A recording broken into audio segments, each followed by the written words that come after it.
नमस्कार छात्रों। आज का अपना टॉपिक है लोकतंत्र डेमोक्रेसी। चैप्टर है लोकतंत्र और अधिनायक तंत्र। आज अपन पढ़ेंगे लोकतंत्र को। लोकतंत्र किसे कहते हैं, इसका अर्थ क्या है, ये कहाँ से आया ये शब्द। इससे पहले मैं आपको थोड़ी सी इसकी ब्रीफली बता देता हूँ कि लोकतंत्र का अर्थ साधारणतः दो रूपों में लिया जाता है, एक सीमित और दूसरा व्यापक। सीमित अर्थ में लोकतंत्र का तात्पर्य सरकार और शासन के रूप से है। प्राचीन काल से लेकर अब तक बहुत से विचारक लोकतंत्र को शासन का ही एक रूप मानते रहे हैं, जैसे प्लेटो, अरस्तु, सिसरो, हेनरी मेन, लावेल, लिंकन आदि की परिभाषाओं में लोकतंत्र का अर्थ स्पष्ट होता है। और व्यापक अर्थ में लोकतंत्र को केवल शासन का ही रूप नहीं माना जाता, बल्कि इसे राज्य और समाज का भी रूप माना जाता है।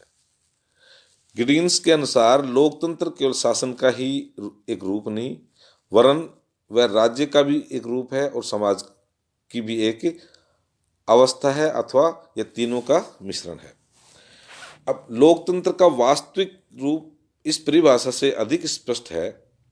यह केवल राज्य, सरकार, समाज का ही स्वरूप नहीं, अपितु आदर्श जीवन पद्धति की खोज भी है। इसमें राजनीतिक, सामाजिक, आर्थिक तथा नैतिक आदि सभी पहलुओं को शामिल किया जाता है।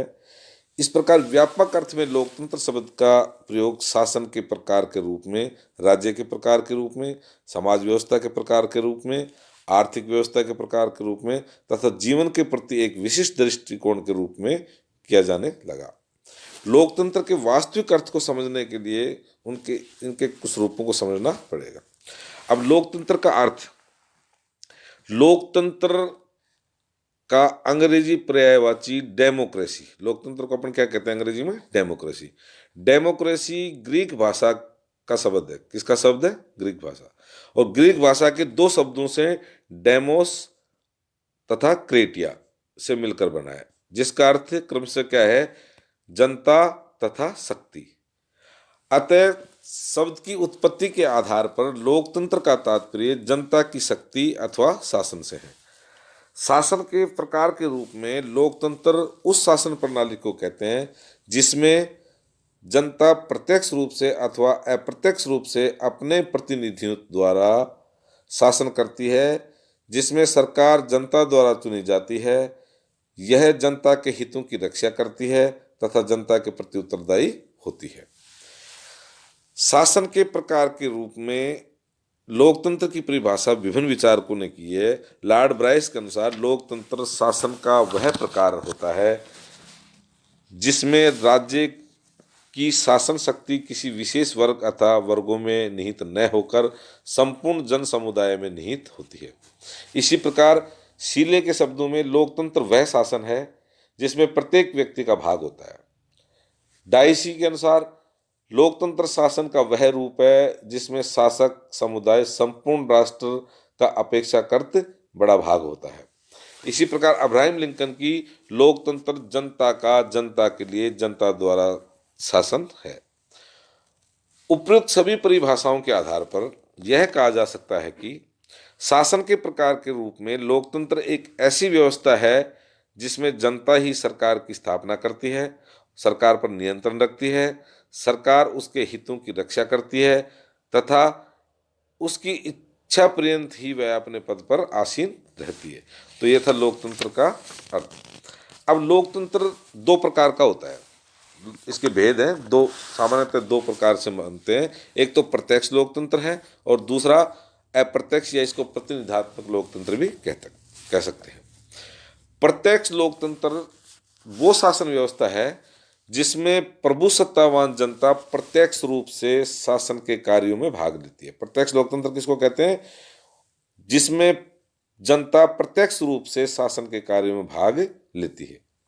इसमें जनता शासन सत्ता अपने प्रतिनिधियों को नहीं सौंपती, वरन वह एक जनसभा के रूप में एकत्रित होकर सार्वजनिक मामलों पर विचार विमर्श करती है, नीति निर्धारण करती है, कानून बनाती है, शासन संचालन के लिए अधिकारियों को नियुक्त करती है तथा उन पर नियंत्रण रखती है। प्राचीन काल में यूनान में नगर राज्य राज्यों में तथा रोम के छोटे छोटे नगर राज्यों में प्रत्यक्ष लोकतंत्र शासन प्रचलित था। छोटे छोटे नगर राज्य थे तो उनमें क्या था, प्रत्यक्ष लोकतंत्र शामिल प्रचलित था।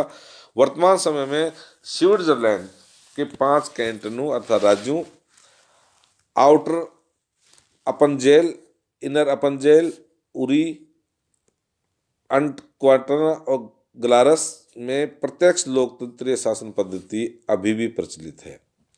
कुछ आधुनिक राज्यों में प्रचलित लोक निर्णय उपक्रम तथा प्रत्यावर्तन की प्रणाली ही आज प्रत्यक्ष लोकतंत्र के निकटतम स्वरूप मानी जाती है। दूसरा, अप्रतिनिधात्मक अथवा अप्रत्यक्ष लोकतंत्र। दूसरे प्रकार का जो लोकतंत्र, जिसमें सामान्यतः प्रतिनिधात्मक लोकतंत्र कहा जाता है, यह शासन का वह रूप है जिसमें राज्य की इच्छा का निर्माण एवं उसकी अभिव्यक्ति जनता द्वारा निर्वाचित प्रतिनिधियों द्वारा की जाती है।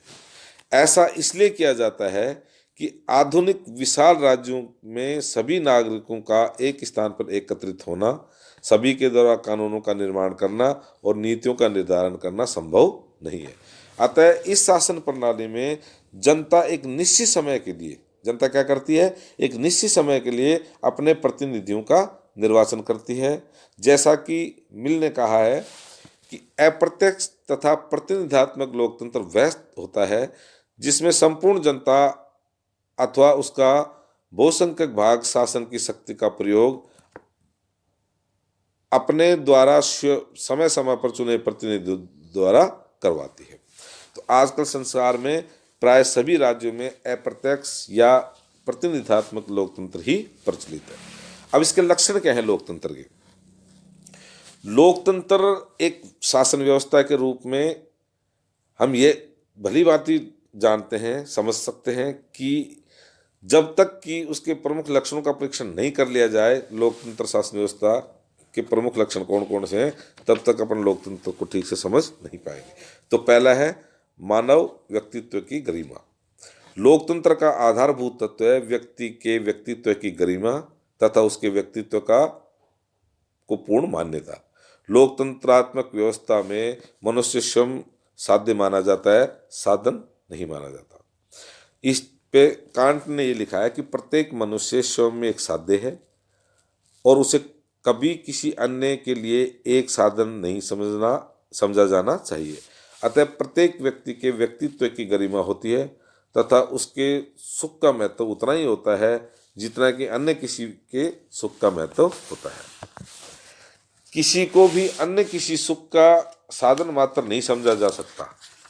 लोकतंत्र साधारणतः मनुष्य को राजनीतिक और सामाजिक प्रतिष्ठा के स्तंभ पर ऊंचा उठाने का प्रयत्न करता है, इसलिए लोगों का अपना शासन कहलाता है। दूसरा, राजनीतिक स्वतंत्रता। लोकतंत्र का दूसरा महत्वपूर्ण जो लक्षण है वो है राजनीतिक स्वतंत्रता। राजनीतिक स्वतंत्रता से तात्पर्य यह है कि नागरिकों को स्वतंत्र रूप में बिना किसी बाह्य दबाव से अपने प्रतिनिधियों को चुनने तथा राजनीतिक कार्यों में भाग लेने का अधिकार होना चाहिए। इसके अतिरिक्त लोकतांत्रिक शासन में लोकमत ही सरकार को मर्यादा और नियंत्रण में रखता है। अतः लोगों को विचार एवं अभिव्यक्ति की स्वतंत्रता, सम्मेलन तथा संगठन की स्वतंत्रता, सरकार के कार्यों की आलोचना करने की स्वतंत्रता प्राप्त होनी चाहिए। तीसरा है समानता। समानता लोकतंत्र की स्थापना का एक प्रधान तत्व है। समानता के 3 प्रमुख रूप हैं: राजनीतिक समानता, सामाजिक समानता तथा आर्थिक समानता। राजनीतिक समानता से तात्पर्य है सभी वयस्क नागरिकों को समान रूप से मताधिकार तथा अन्य प्रकार के राजनीतिक अधिकार प्राप्त होने चाहिए। और सामाजिक समानता से ये तात्पर्य है कि समाज में जन्म, जाति, रंग, संप्रदाय और धर्म आदि के भेदभाव के बिना प्रत्येक व्यक्ति के व्यक्तित्व को समान आदर एवं महत्व प्राप्त होना चाहिए। सामाजिक समानता के साथ साथ आर्थिक समानता भी अत्यंत आवश्यक है। आर्थिक समानता के अभाव में राजनीतिक स्वतंत्रता का कोई मूल्य नहीं है। आर्थिक समानता से तात्पर्य यह है कि समाज में धन की असमानता कम से कम हो, लोगों को अवसरों की समानता प्राप्त हो तथा सभी व्यक्तियों को आर्थिक सुरक्षा और आर्थिक न्यूनतम की प्राप्ति हो। दूसरे शब्दों में हम ये भी कह सकते हैं कि लोकतंत्र में कोई वर्ग न तो विशेष सुविधा संपन्न हो और न ही कोई सुविधा रहित हो। चौथा है कानून का शासन। कैसा शासन है ये? कानून का शासन। लोकतंत्र का एक प्रमुख लक्षण है कानून का शासन माना जाता है। कानून के शासन से क्या तात्पर्य है? न्याय की समानता से, अर्थात कानून के समक्ष धनी और निर्धन सभी समान समझे जाएं, सभी नागरिकों को समान अधिकार एवं समता के सुअवसर प्राप्त हों, कानून सब पर समान रूप से लागू हों तथा देश का शासन किसी व्यक्ति अथवा समूह विशेष की इच्छा के अनुसार न होकर सर्वमान्य कानूनों के अनुसार हो। इसका अर्थ यह भी है कि धर्म, जाति, वंश, संपत्ति, पद अथवा सामाजिक प्रतिष्ठा के आधार पर किसी के साथ कोई भेदभाव नहीं किया जाए। पांचवी है राजनीतिक उत्तरदायित्व।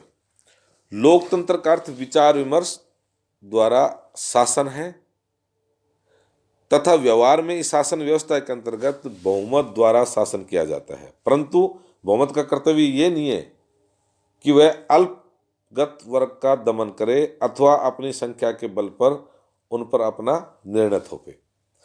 उसको चाहिए कि यह अल्प वर्ग के विचारों का उचित आदर करे, शासन संबंधी नीतियों के निर्माण में उनका सहयोग प्राप्त करे तथा उनके प्रति अपनी न्यायप्रियता और निष्पक्षता का परिचय दे। दूसरी ओर अल्प मत वर्ग का भी दायित्व यह है कि वह देश के संविधान और कानूनों का आदर करे, सदैव अनावश्यक रूप से बहुमत का विरोध न करे तथा शासन सत्ता पर अपना अधिकार करने के लिए असंवैधानिक साधनों का प्रयोग न करे। इस तरह बहुमत अथवा अल्पमत दोनों का यह उत्तरदायित्व है कि लोक हित में वे एक दूसरे के विचारों का आदर करें तथा परस्पर सहिष्णुता के वातावरण को प्रोत्साहन दे। छठा है लोकप्रिय संप्रभुता। लोकतंत्रात्मक शासन व्यवस्था में जनता द्वारा एक निश्चित समय के लिए अपने प्रतिनिधियों को चुना जाता है। यद्यपि शासन प्रतिनिधियों के द्वारा चलाया जाता है, लेकिन शासन की शक्ति का स्रोत कौन होता है? जनता को माना जाता है। सरकार अपने समस्त कार्यों के लिए जनता के प्रति उत्तरदायी होती है तथा जनता के विश्वास पर्यंत ही अपने पद पर बनी रहती है। इस तरह लोकतंत्र के सर्वोच्च सत्ता जनता में निवास करती है तथा शासक वर्ग अपने सेवक के समान होता है। लिखित संविधान तथा शक्तियों का पृथक्करण। लोकतंत्र की रक्षा के लिए, उसके सफल संचालन के लिए लिखित संविधान का होना आवश्यक है। लिखित संविधान के द्वारा भारत के विभिन्न अंगों के संगठनों तथा कार्यों एवं नागरिकों के अधिकारों तथा कर्तव्यों को स्पष्ट व्याख्या की जा सकती है। इसके अतिरिक्त लिखित संविधान द्वारा शासन के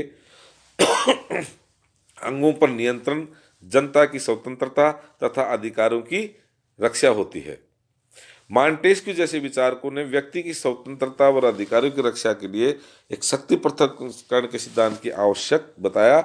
इसके अनुसार शासन के तीन अंग व्यवस्थापिका, कार्यपालिका और न्यायपालिका को एक दूसरे से अलग तथा स्वतंत्र होना चाहिए। कम से कम न्यायपालिका को तो शेष दो अंगों से अवश्य ही स्वतंत्र होना चाहिए। प्रशंसकों का शांतिपूर्ण परिवर्तन। लोकतंत्र का एक प्रमुख लक्षण यह भी है कि इसके शासकों को बदलने के लिए किसी क्रांति या विद्रोह की आवश्यकता नहीं होती है। यह शांतिपूर्ण संवैधानिक ढंग से वर्तमान शासकों को पद से हटा तथा उनके स्थान पर नए शासक को नियुक्त करने की व्यवस्था करता है। और 9वां है नियमित चुनाव।